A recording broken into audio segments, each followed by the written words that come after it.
Boulders, logs, water, all things you'll run into during a good motorcycle ride through the mountains. Normally, when you run into such obstacles, you slow down and safely traverse whatever's in your path. That's not the case here. In fact, these riders are trying to go over the rocks, bogs, and even tires as fast as humanly possible. This isn't a leisurely summer ride after all. This is a competition, one that's changing the way crowds enjoy their favorite sport, bringing the outdoors, quite literally, indoors. Endurocross is it's a special event. They started a few years ago. All logs, rocks, tires, any sort of obstacle that the Endurocross crew can throw at us that's going to be tough, like went over cars before, concrete barrels, logs, anything that's difficult, they'll throw it in and challenge us pros, and we go racing on it. It definitely is difficult at first. It takes a lot of strength. That's the other thing. It's extremely physically demanding. And then it just takes a lot of practice and training for it. I saw it on the X Games 2 years ago, and because of my trials background, I realized that it would be a good sport for me to get into because I have experience going over obstacles. Trail riding and all that, I think, is the biggest motorcycle sport in America. You know, it's people going trail riding, people riding in the woods. Now they can come indoors and watch it all in one seat. Endurocross actually began in Barcelona, Spain in the year 2000 as a companion to a trails riding event.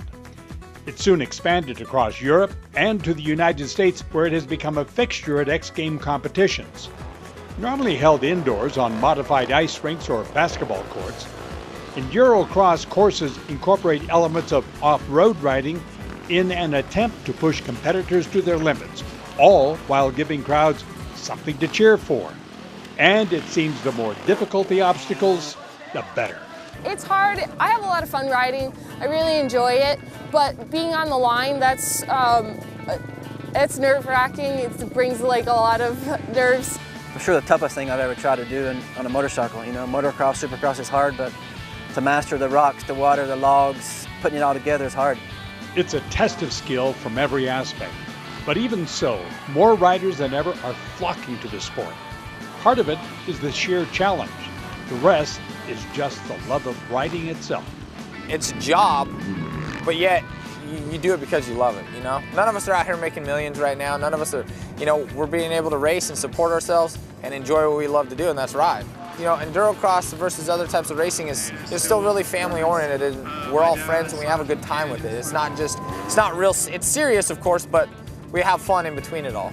My whole 29 years of racing, I've met probably the best people in the world just racing motorcycles, and they're all friendly. You know, it's what it's about. You know, they're there to have a good time, and you know, and support their kids, and it's, like I said, it's just good people to be around.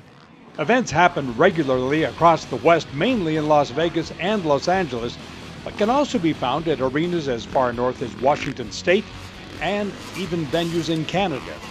As Endurocross grows in popularity, it's likely to start popping up in even more locations, which is exactly what these pros want.